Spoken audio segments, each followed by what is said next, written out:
अयोध्या राम मंदिर के दान में झोल और हेरफेर का मामला सीधे सुप्रीम कोर्ट पहुंच चुका है। क्या सच में आस्था के नाम पर सिर्फ फरेब चल रहा है और क्या अब वक्त आ गया है कि देश के सारे बड़े मंदिरों और ट्रस्ट के वही खाते बिल्कुल खुलेआम पब्लिक किए जाएं? जी, पहले मैं मुकेश जी आपसे जानना चाहूंगी। देखिए, ये एक बड़ा गहरा दुख का विषय है कि राम मंदिर जैसी धार्मिक जगह में इस तरह का ये कांड हुआ। लेकिन हमारी सरकार सजग है, योगी जी की प्रशासन सजग है, विजिलेंस जो है वहाँ की पूरी तरह से तैयार है। जिस किसी ने भी एक भी पाई का वहाँ पे किसी भी तरह का बेहिसाब या जानबूझ के या अनजाने में भी कोई भी इस तरह का कृत्य कराए वो बचेगा नहीं। देखिए, बात यहाँ पे आस्था की नहीं, आप ये मत कहिए कि आस्था में कोई टैंक लगा है या आस्था की कोई बात है। ये एक सिंपल चोरी का केस है। चोरी कहीं पे भी हो सकती है, किसी भी जगह हो सकती है। लेकिन अगर चोरी हो गई है उसको पकड़ना, उसको बचाना नहीं। दोषी जो भी दोषी है, जो भी चोर है, उनको पकड़ के सलाखों के पीछे भेजना। और खासकर ऐसी जगह पे जहाँ पे कि इतने करोड़ों हिंदुओं की आस्था जुड़ी है, अगर वहां पे इस तरह का कृत्य होता है तो ये बिल्कुल बर्दाश्त की बात नहीं है। और हमारी सरकार और बीजेपी इस बात को बिल्कुल भली भांति समझती है कि इसको बर्दाश्त नहीं किया जाएगा। जो कोई भी इसमें शामिल है उसको उसकी कड़ी सजा मिलेगी। जहां तक रही बात सुप्रीम कोर्ट की, सुप्रीम कोर्ट ने भी आज इस बात को क्लियर कर दिया है कि एसआईटी दोबारा से एक आईपीएस अधिकारी के सामने बनाई जाए। दूसरा, इसमें राजनीति ना करिए। तो ये राजनीति का विषय है ही नहीं। जी मुकेश जी, अमित जी, आप मुकेश जी की बात से कितने सहमत हैं? और आपसे भी मेरा देखिए यही सवाल है कि क्या लगता है आपको कि क्या सच में आस्था के नाम पर सिर्फ फरेब चल रहा है? क्या अब वक्त आ गया है कि देश के सारे मंदिरों और ट्रस्ट के बही खाते जो है अब खुलेआम पब्लिक कर दिए जाएं?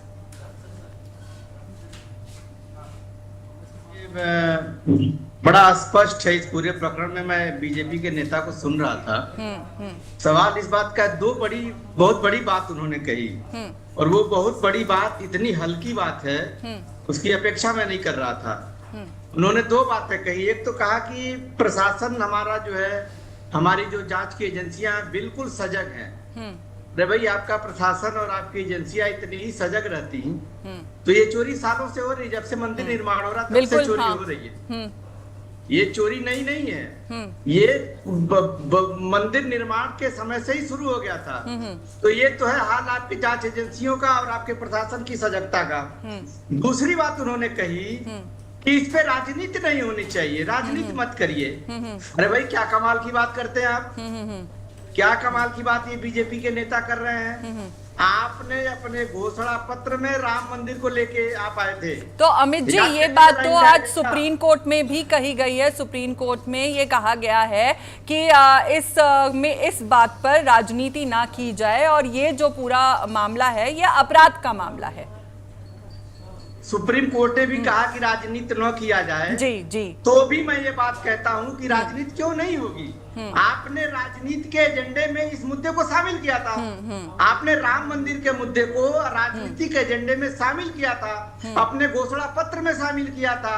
राम के नाम पर आपने वोट मांगा था, राम के नाम पे आपने चंदा मांगा था, राम के नाम पे एक घर से आपने ईंट मांगा था, राम के नाम पे आपने राजनीति करी और आज ये कहा जा रहा है कि राजनीति नहीं होगी। ये राजनीति नहीं है, इसको समझना है।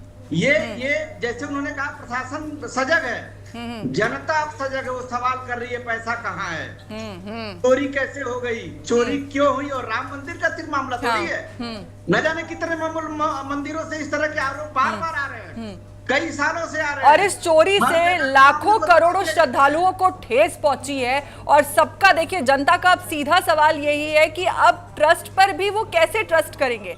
क्या ये जो हुआ है ये आगे अब कैसे विश्वास दिलाएंगे? क्या जनता का विश्वास कायम कर पाएंगे?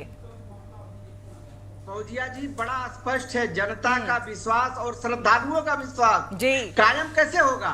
अभी देखिए ना, जो चोरी हुई है से आस्था तो गई है, आस्था तो नीलाम हो गई। लेकिन उसके बाद उत्तर प्रदेश के विधानसभा के सभापति, विधानसभा के अध्यक्ष, उन्होंने क्या कहा सतीश महाना ने क्या कहा कि जो पैसे चोरी हुए हैं, जो चढ़ावा चोरी हुआ है, वो उन श्रद्धालुओं को थे जिनकी आस्था भगवान राम में थी ही नहीं।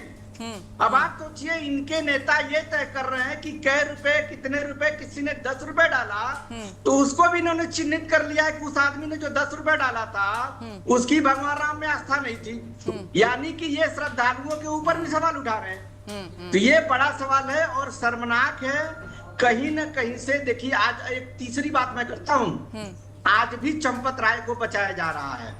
व्यवस्था ऐसी बन रही है कि चंपत राय गवाह बन जाए। चंपत राय इस डकैती और इस लूट में पूरी तरह शामिल हैं। जब तक चाबुक उनके ऊपर नहीं चलेगी, इस लूट का, इस चोरी का, इस डकैती का पर्दाफाश नहीं हो सकता। और चौथी बात मैं बता दूं, आज भी ट्रस्ट के सारे मेंबर वो चोरी छिपे पिछले दरवाजे से चाहते हैं कि हम ट्रस्ट में बने रहें। बड़ा सवाल ये है, अभी उनका जो कोषाध्यक्ष है वो अयोध्या छोड़ने को तैयार नहीं है। जो चंपत राय है अयोध्या छोड़ने को तैयार। क्या शर्मनाक ये तस्वीर है। और ये कितने बेशर्म लोग हैं कि इतना बड़ा आरोप लगने के बाद भी अभी ट्रस्ट में बने रहने का रास्ता ढूंढ रहे हैं। अब सुप्रीम कोर्ट ने जो कहा है, सुप्रीम कोर्ट ने आखिर नई एसआईटी बनाने के लिए बोल दिया, तो कहीं न कहीं से सुप्रीम कोर्ट ने पुरानी एसआईटी पे सवाल खड़ा कर दिया। जी बिल्कुल सही नहीं थी, वो एसआईटी विशुद्ध नहीं थी। उस एसआईटी में ट्रस्ट के लोग ही शामिल थे, तो ट्रस्ट के ही लोग एसआईटी बना लेते हैं और अपने आप को रिपोर्ट दे देते हैं। तो कहीं न कहीं से देखिए, भगवान मर्यादा पुरुषोत्तम श्री राम जब वो भी इस कांड को देख रहे हैं, हमारी आस्था उनके अंदर है। और एक सवाल और है, ये लोग दूसरे की आस्था पर मुहर लगा रहे हैं। गजब हाल है इनका। अगर हम कहते हैं कि हमारी राम में आस्था है तो मेरी आस्था पे सवाल खड़ा करते हैं। श्रद्धालुओं पे तो इन्होंने आस्था पे सवाल खड़ा ही कर दिया। हनुमान जी को, भगवान हनुमान को तो इन्होंने सड़क पे नचा दिया। तो इन लोगों के करतूतों से आस्था आहत नहीं हो रही है। आज सुप्रीम कोर्ट ने तय कर दिया कि जो पहले एसआईटी बनी थी वह बिल्कुल बेकार थी और वह जो है कहीं न